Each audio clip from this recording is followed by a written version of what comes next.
ఎర్రగొట్టే కారం రంగు రుచి ఆచి కారం పొడి. సభాయ నమః. చామల కిరణ్ కుమార్ రెడ్డి గారికి, రాకేష్ రెడ్డి గారికి, అదేవిధంగా యాదయ్య గారికి, వినోద్ కుమార్ గారికి, మందా భీమిరెడ్డి గారికి అండ్ మై ఫ్రెండ్ నంగి దేవేంద్ర రెడ్డి గారికి. సో మొదటగా నేను చెప్పాలి ఏంటంటే, నా మిత్రుడి గురించి చెప్పాలి. చాలా కష్టపడుతున్నాను ఎన్ఆర్ఐస్ గురించి. 2018లో నాకు గుర్తుంది, ఎన్నికల షెడ్యూల్ వచ్చిన తర్వాత ఆర్సీ కుంతియా, ఉత్తమ్ కుమార్ రెడ్డి వాళ్ళిద్దరిని తీసుకొచ్చి అక్కడ గల్ఫ్ లో పెద్ద సౌండ్ పెట్టారు. బట్ అప్పుడు కాంగ్రెస్ పార్టీ అధికారంలోకి రాలేదు. ఎన్ఆర్ఐ పాలసీ అని ఫస్ట్ మాట్లాడింది నా మిత్రుడు నంగి దేవేంద్ర రెడ్డి, నాకు గుర్తుంది. బట్ కాంగ్రెస్ అన్ఫార్చునేట్లీ అప్పుడు అధికారంలోకి రాలేదు. సో ఎక్కడ ఎవరు అధికారులు ఉన్నా ఎన్ఆర్ఐ పాలసీ ఒకటి తీసుకురావాలి అని చాలా పెద్ద ఎత్తున ప్రయత్నం చేశారు. ఇప్పుడు వచ్చిన తర్వాత మిగతా దేశంలో ఏ రాష్ట్రం ఇవ్వని విధంగా 5 లక్షల రూపాయల పరిహారం వచ్చిందంటే అది ఈ టీం ఘనత. నా మిత్రుడు నంగి దేవేంద్ర రెడ్డి కానీ, వినోద్ కుమార్ కానీ, మన భీమ్ రెడ్డి గారిది కానీ. ఇక్కడ మిగతా రాష్ట్రాలు లేదు. ఎన్ఆర్ఐ పాలసీ ఎందుకు ఉండాలంటే 3.5 lakh మన రాష్ట్రం నుంచి ఉన్నా సరే contribution to GDP. Sir 3.5 crores మన దేశం నుంచి ఉన్న జీడిపి కంట్రిబ్యూషన్ ఎన్ఆర్ఐ ఎంత ఉంది? మా ఊరు కరీంనగర్ జిల్లా ధర్మపురి, చుట్టుపక్కల నా చిన్నప్పుడు ప్రతి ఒక్కరు కూడా మా గ్రాండ్ ఫాదర్ తెలంగాణకు దుబాయ్, ముంబై, మొగ్బార్, ఈవెన్ ముంబై పోయినా అది ప్రవాసమే కదా.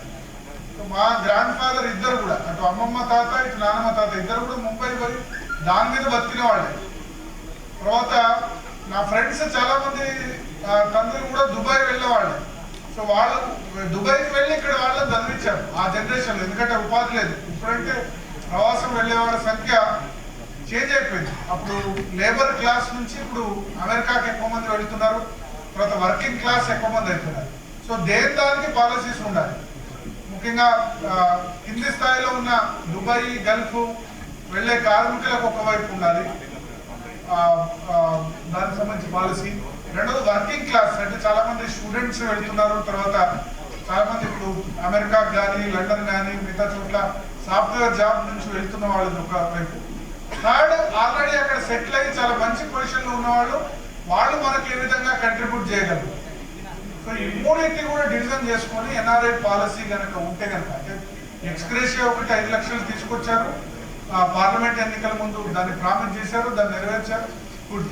బట్ ఈ 3 సెక్షన్స్ లో ఏవైతే డిఫరెంట్ సెక్షన్స్ ఉన్నాయో ఆల్రెడీ సెటిల్ అయ్యి వాళ్ళు కొంత కంట్రిబ్యూట్ మన రాష్ట్రాలకు చేయగలిగే వాళ్ళు, తెలంగాణకైనా ఆంధ్రప్రదేశ్కైనా.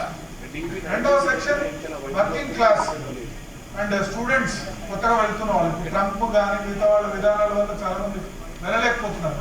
బట్ నా చిన్నప్పుడు ఎక్కువ గల్ఫ్ మైగ్రేషన్ ఉండేది. ఇప్పుడు చూస్తే కనుక నా ఫ్రెండ్స్ కూడా దాదాపు చాలా మంది, వందలాది మంది యుఎస్, యూకే, కెనడా, జర్మనీ ఇవన్నీ చెప్తున్నారు.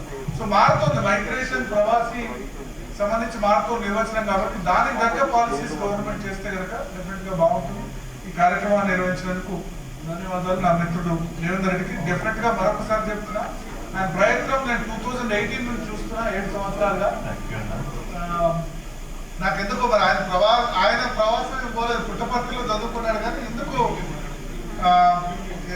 ఎందుకంత తాపత్రయం అయితే నాకు తెలియదు. Thank you so much. Thank you so much Bharat గారు. ఎప్పుడు మేము అడిగినా కూడా ఏ ఐటమ్ అయినా ప్లే చేసి చూపించి వాళ్ళ జిల్లా నుంచి లార్జెస్ట్ మైగ్రేషన్ ఉంది. అట్లాగే ఇప్పుడు before going to MP Chamala Kiran Kumar Reddy గారు, ఎర్రగొట్టే కారం రంగు రుచి ఆచి కారం పొడి.